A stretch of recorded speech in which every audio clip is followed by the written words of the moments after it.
What is going on, people? This is the JT Sports Show episode. I do not remember, but we are back to talk about the NFL playoffs because the playoffs start this week. Last night, the Packers were eliminated. It felt oh so good. And today, to join and talk about the playoffs and to talk about tonight's college football game is my brother, Benjamin Tucker. How are you doing today? Doing great. Always a pleasure. Well, I'm happy to have you here because I know you do have a wealth of knowledge, whether it's right or wrong at times. We're going to go game by game in the playoffs with the NFL, maybe talk about who we like as a future, maybe to win the Super Bowl, to win the NFC or AFC championship, what teams are being overlooked, what teams are being underlooked, if that's a thing. Um, and so let's get into it because obviously here's the playoff picture. The first round bye teams, the Eagles and the Chiefs, obviously are good teams. I think the Chiefs are better than the Eagles. I'll let you get to that in a second. But first, the first game is on Saturday. It is the 49ers against the Seahawks. What are your thoughts on this game? Well, everyone's pretty much penciling in the 49ers to make a deep run. And I don't think they're factoring in, although he's played well, this is Brock Purdy's first time in the playoffs. I know the 49ers are a well-coached team. Kyle Shanahan does a great job. Great defense, great weapons. It's just you never know how someone's going to perform on the big stage. That being said, I think the Seahawks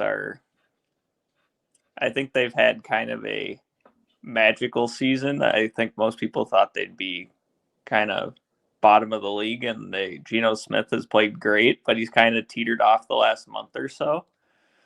And I don't think Geno Smith's playing the playoffs either. So I guess with that being said, I'd probably lean 49ers. Obviously, they're the better overall team, but would not be surprised if the winner of this game doesn't go past it. So the line is set at about, let's see here, 10 right now. Would you take the 49ers or the Seahawks at this moment? Because for me, I would take the Seahawks just based on the fact that I think I do think they can keep this game close. I think the 49ers will win. It's Brock Purdy's first playoff game.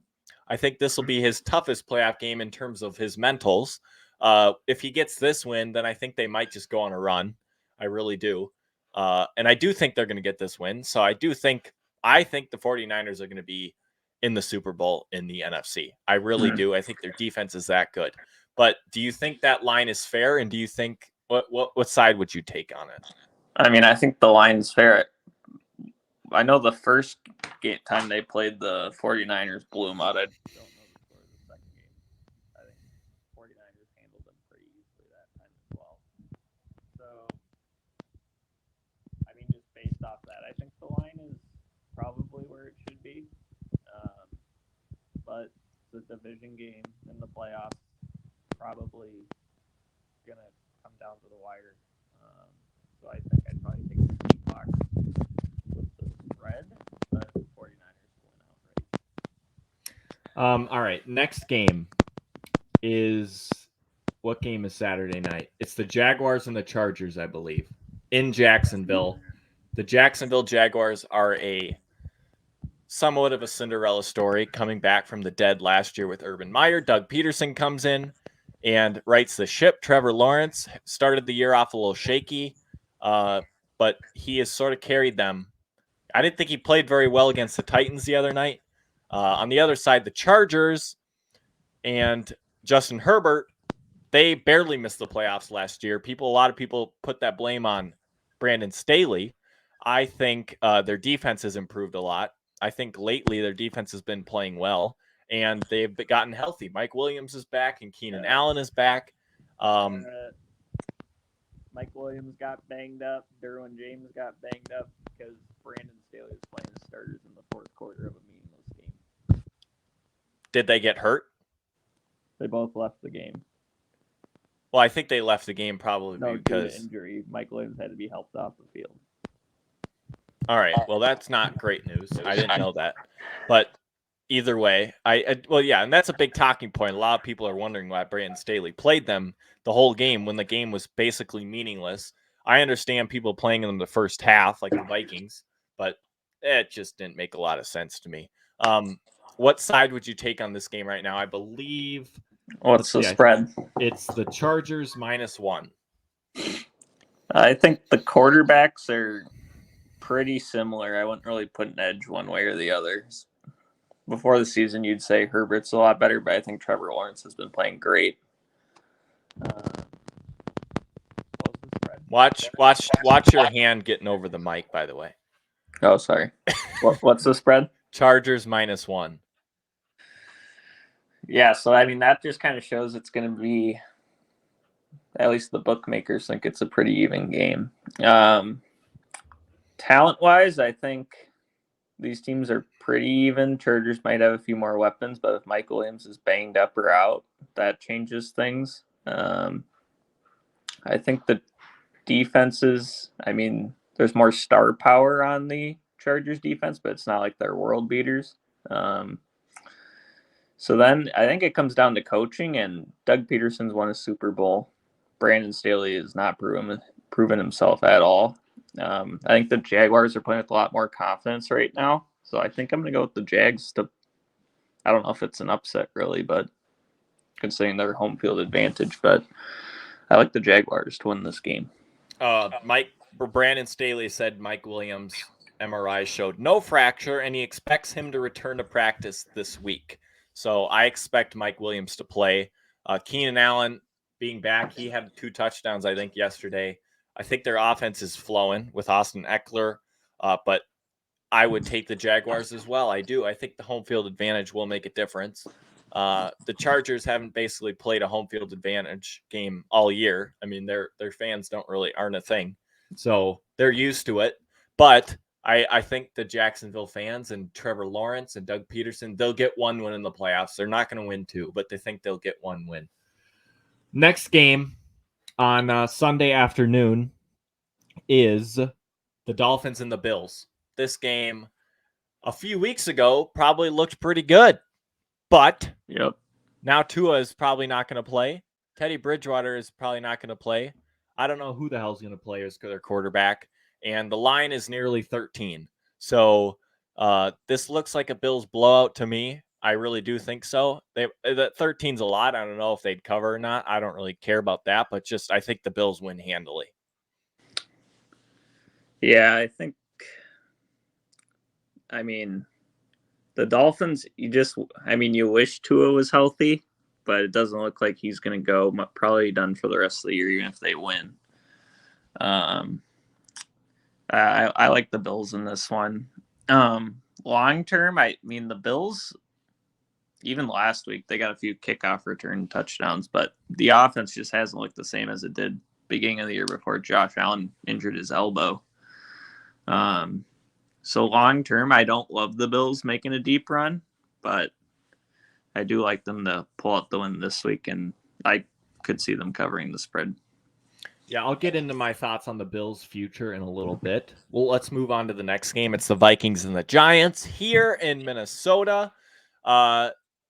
I absolutely love the fact that everybody is just going to pick the Giants. I mean, it's easily the chalkiest underdog of all time in terms of this week. Well, to be fair, there aren't too many upsets that really seem reasonable this first weekend.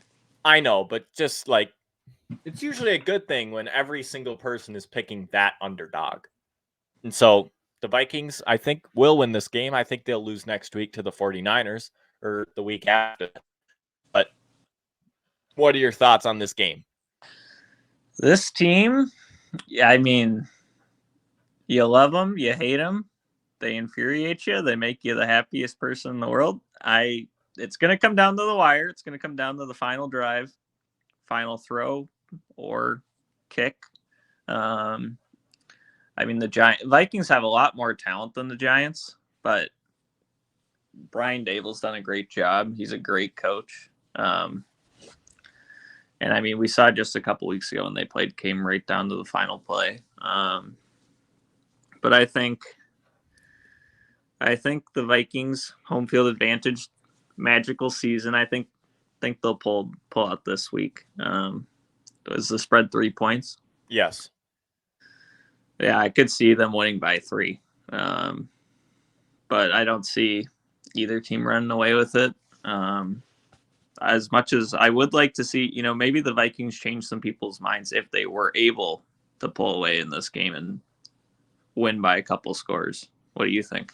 I don't think it's possible. I think the loss of Brian O'Neill and our center, whatever's going on there. Kevin O'Connell this morning said Garrett Bradbury is probably going to have some limited practices this week, but he does not expect him to play. He might play, but he's not putting the pressure on him to play. I think that could be an issue. I really do. I think Kayvon Thibodeau on the edge is going to throw Oli Udoh all sorts of trouble.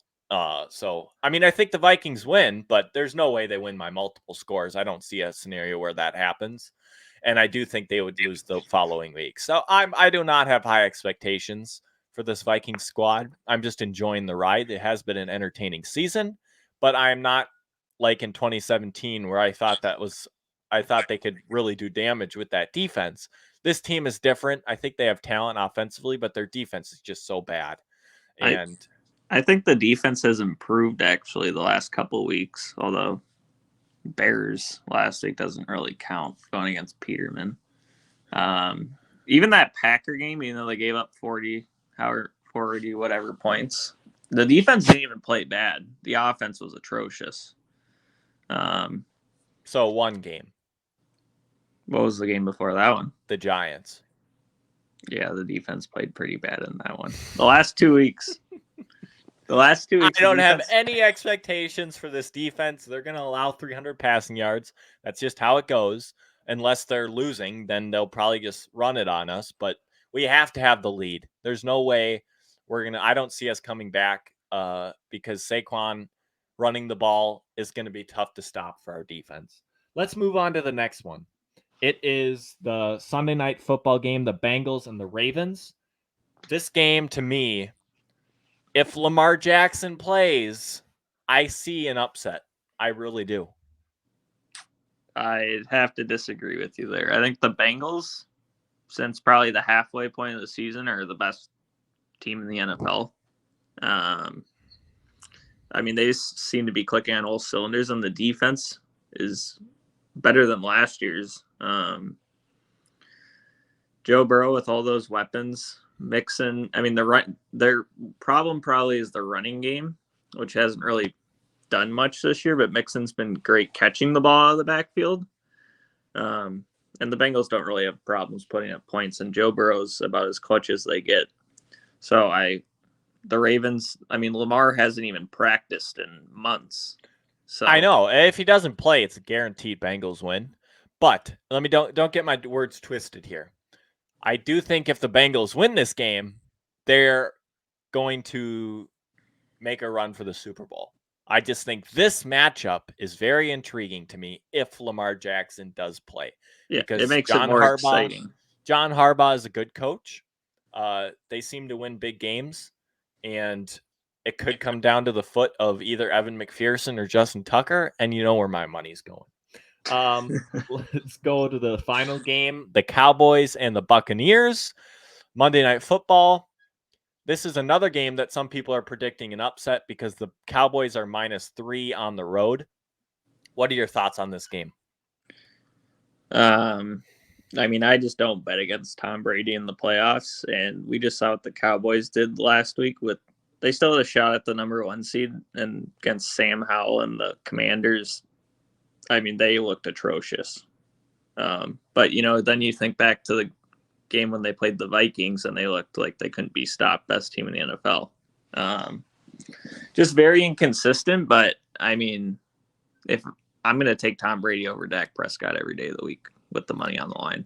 I agree, and I've put this out on Twitter that I think the Cowboys are absolute frauds a couple of weeks ago, but for some reason, just after yesterday's game, for some reason, this is how sports work. When a team does something like that against the Washington Commanders, Everyone's going to be against him now, and everyone's going to be Yep. on Tom Brady. But then they're just But going to go out and win. but here's the deal. So yeah, I've seen a lot of that about how the Cowboys, after every loss this year, they've bounced back with 2 or 3 wins in a row, playing great.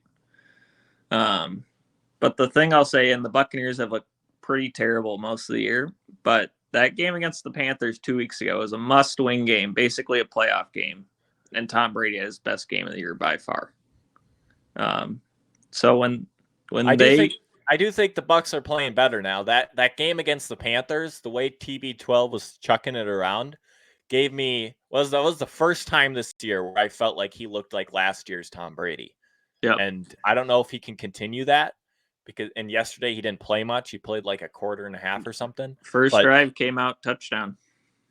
Yeah, but we'll see. If he and Mike Evans can get that connection like they did a couple weeks ago, they could be tough to stop. And the Cowboys' pass defense has been a bit suspect as of late. Their pass rush is always going to be very, very, very good. But the Cowboys' defense will be the reason, in my opinion, if they make a run. Because their offense is too inconsistent. And the Bucs' backup center, who's been filling in for Ryan Jensen all year, pulled his hamstring.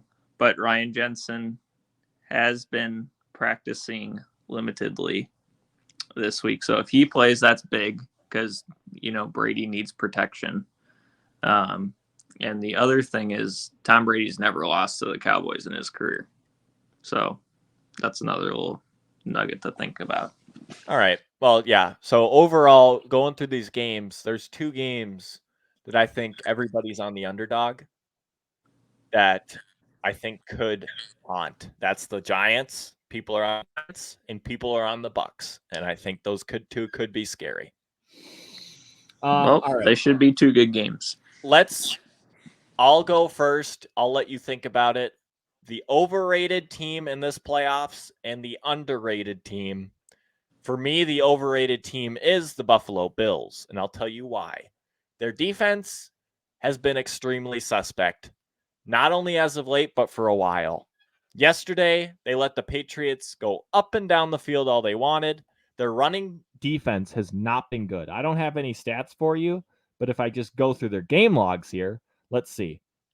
Patriots yesterday, Ramondre Stevenson averaged 9 yards per carry. I mean, how many carries did he have? 5? Well, he had 6 carries. But I'm just telling you. Go. No, I'm telling you. If you watch that game, they moved up and down the field. Damian Harris was the lead ball carrier yesterday. What were his numbers? Well, yeah, and that was stupid of them. Okay, but I mean, he's the one getting most of the carries. I'll tell you. He averaged 4 yards a carry, which is average. That's average. But I don't know what it is about the Bills defense, but coming into the season, they were so good on both sides of the ball. And I really do feel like whether it's the Chiefs or some other, I don't know how the AFC playoffs would work, who they'd play next if they won. They'd play the Bengals. Yeah, they're losing. The Bengals are winning that game easily. I think the Bengals are their better team. The only thing that's not going to make me say the Bills are the most overrated team is, although how unfortunate it was, the Damar Hamlin incident might unite this team and put them on a special run. I can't disagree with that. That would be foolish of me to say, but I just don't think their defense is very good. You put me in a tough spot there. I know. But, I mean, like you said, sometimes that's how sports works. An unfortunate incident like that could rally a team and put them on a special run. True. We've seen it before. By the way, 3 weeks ago, Raheem Mostert ran for 136, and Raheem Mostert doesn't do that. So, yeah, no, Raheem Mostert's probably the most underrated running back in the NFL.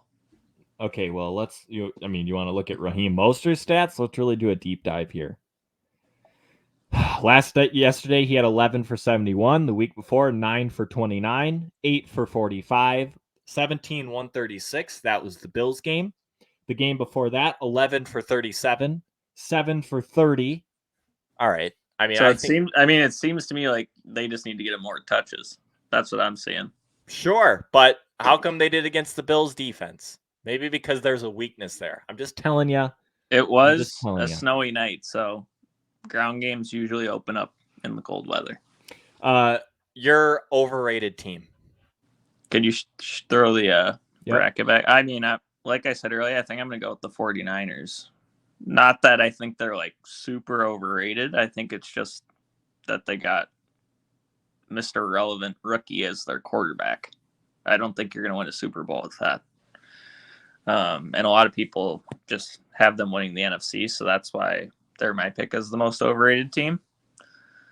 Behind them, Give me your Cowboys. most underrated team. I have one if you want me to go first. Yeah, you go first. This is a big if, and I talked about it earlier. If Lamar Jackson plays, and I honestly don't know. I didn't do a lot of research before this, whether he's playing or not. If he plays, I think they could make a run. I really do. I think they could shock people. I think their defense is good enough. And, I mean, they've been running. J.K. Dobbins has been running the hell out of the ball, and that's with a different quarterback. And if Lamar Jackson is in there, defenses are only more scared of Lamar. And that'll only open things more up for J.K. Dobbins.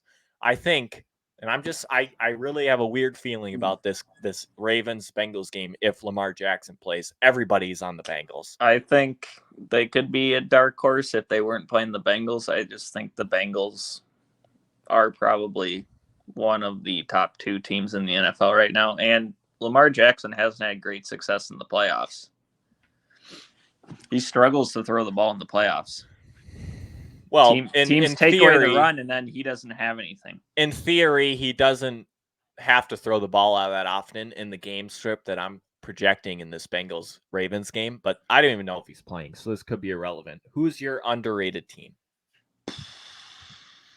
I mean, I think the Bengals could easily win the Super Bowl, but I don't really consider them underrated. So I would go with the Buccaneers, just because we've seen Tom Brady do it so many times. It would not shock me if they won the NFC. All right. Let's see. I just pulled this up. This is, I don't know if you can even see this, but this is all the odds. Playoff odds, AFC championship odds, or AFC conference winner odds, NFC conference winner.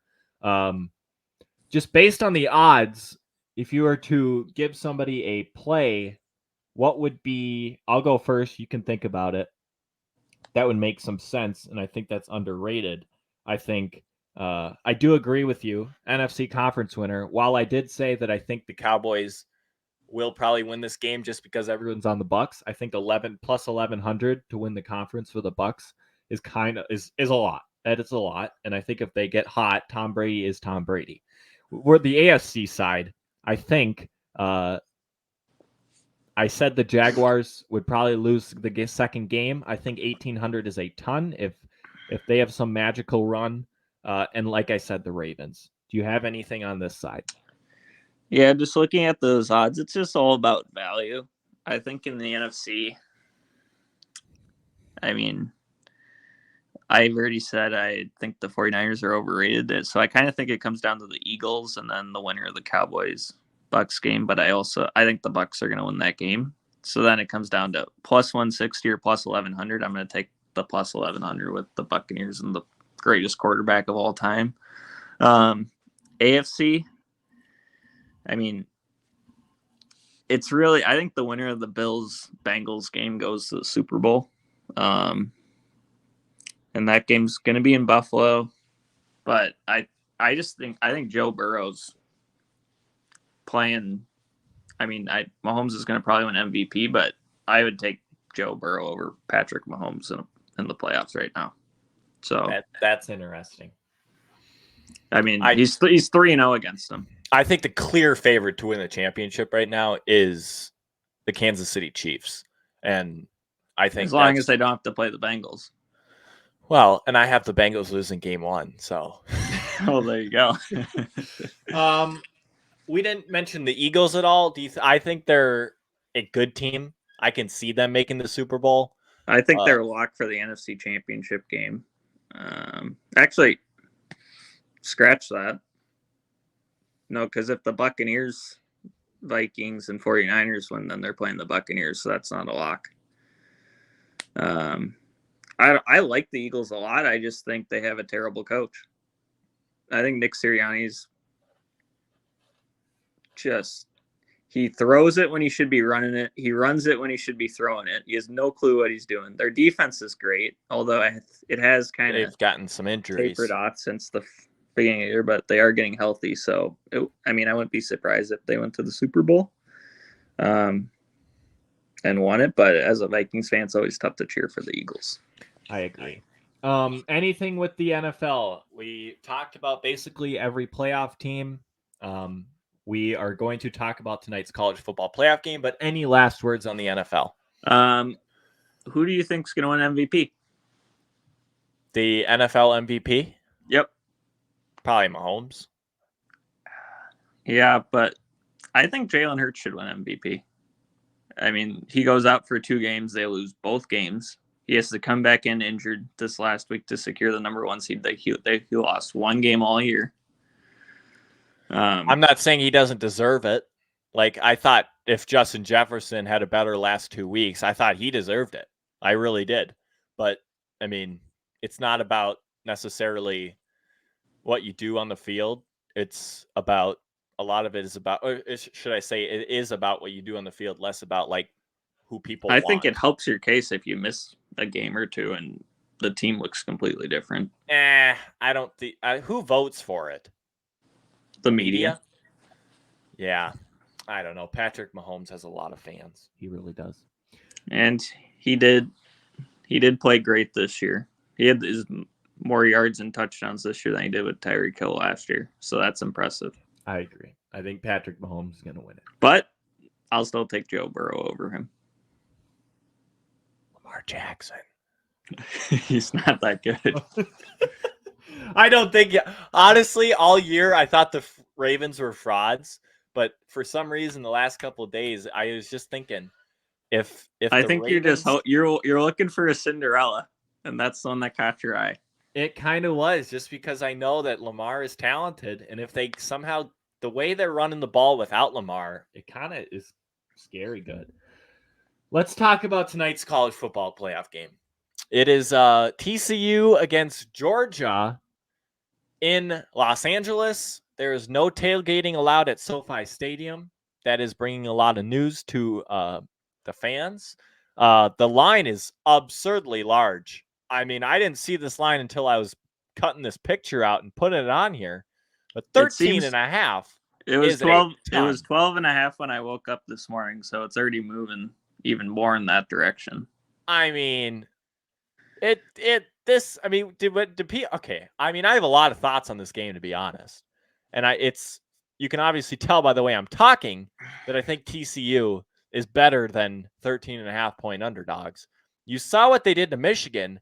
Michigan and Georgia play a similar game. And I'll give you reasons why, I think TCU can stay in this game. But what are your thoughts initially on not only the spread, but this game in general?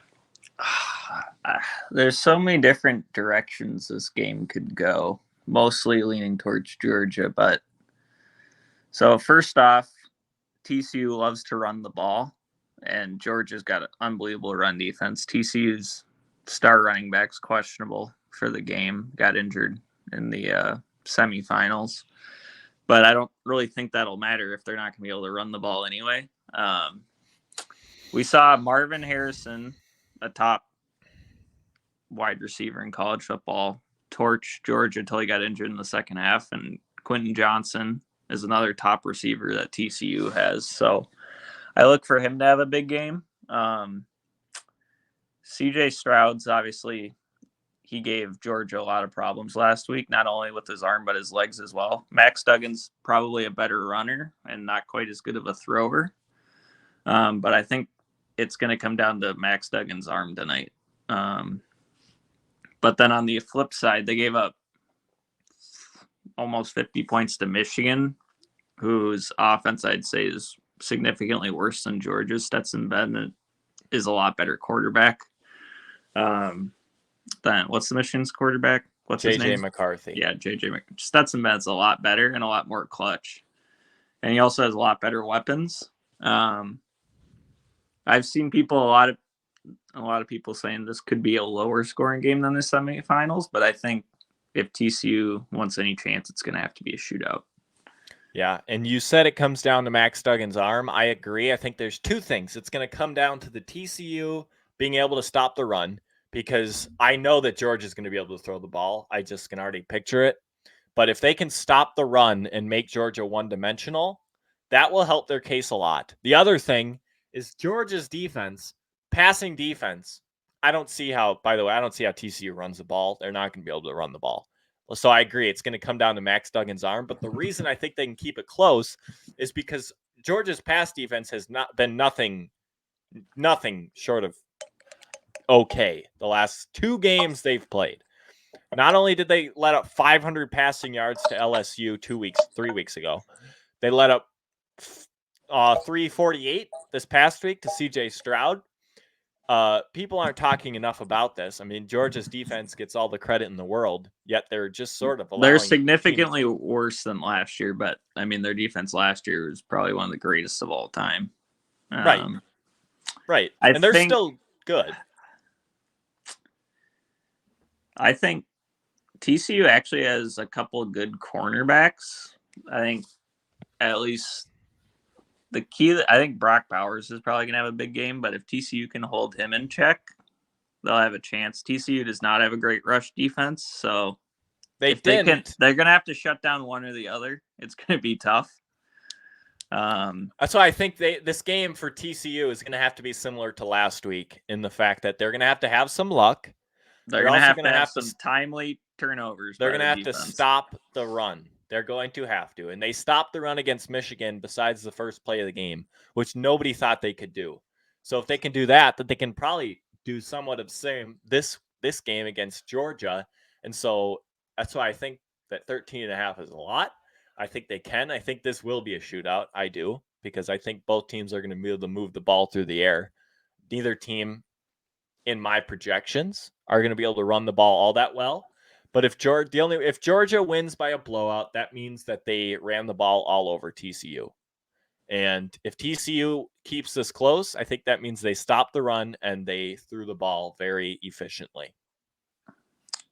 Yeah, I can't disagree with that. I think it's just Max Duggan plays with so much heart. I think any NFL team that drafts him is going to be he could be the Brock Purdy of next year. I think he's got a big arm. He's not the most accurate. He's great at scrambling. Great leader. So I think he's being underrated for the next level, and I think he's going to show that again tonight. And so I'm thinking that TCU covers. Not sure that they win. That'd be a tall task, but if they did, the legend would just grow even more. I agree. The Hypnotoad would be loud on Twitter. All right. Thank you for coming on. I will be back later this week. Lewis Crosby said he will come on the podcast. Jackson Borst will probably be here. And the Wolves are hot again. They had lost 6 in a row. Now they've won 4 straight. They play on Wednesday night against the Detroit Pistons, looking for 5 in a row. So Wolves back. That's a thing, I guess. Are they? Yep, they are back. Lock for the playoffs? I do. I think so. Rudy Gobert not the play-ins, the playoffs. Top 6. Correct. Yes, I do. Mm-hmm. They went through their rough stretch. Everybody said before the season, Chris Finch, every player, it's going to take time. It was just going to take time. Adding a player like Rudy is so weird. It's weird. The way he plays basketball is goofy and is like nobody else. So it's how slow he is. Is it because he's uncoordinated? Well, that's part of it, but it's partially just he's different in the way he roams around the court. I mean, Cat didn't know how to play the 4. Ant and D'Lo don't know how to throw lobs to a guy like Rudy. He's totally different than what Jared Allen was in Brooklyn, and that was clear and evident the day they stepped on the court. A lot of us were wrong, including me. When's Cat coming back? He'll be back in the next month. All right. Well, I'm looking forward to them getting fully healthy and watching this stretch run for them to see if they can make the playoffs. Thanks. All right. We'll be back later this week. Thanks for doing this. And yeah, peace.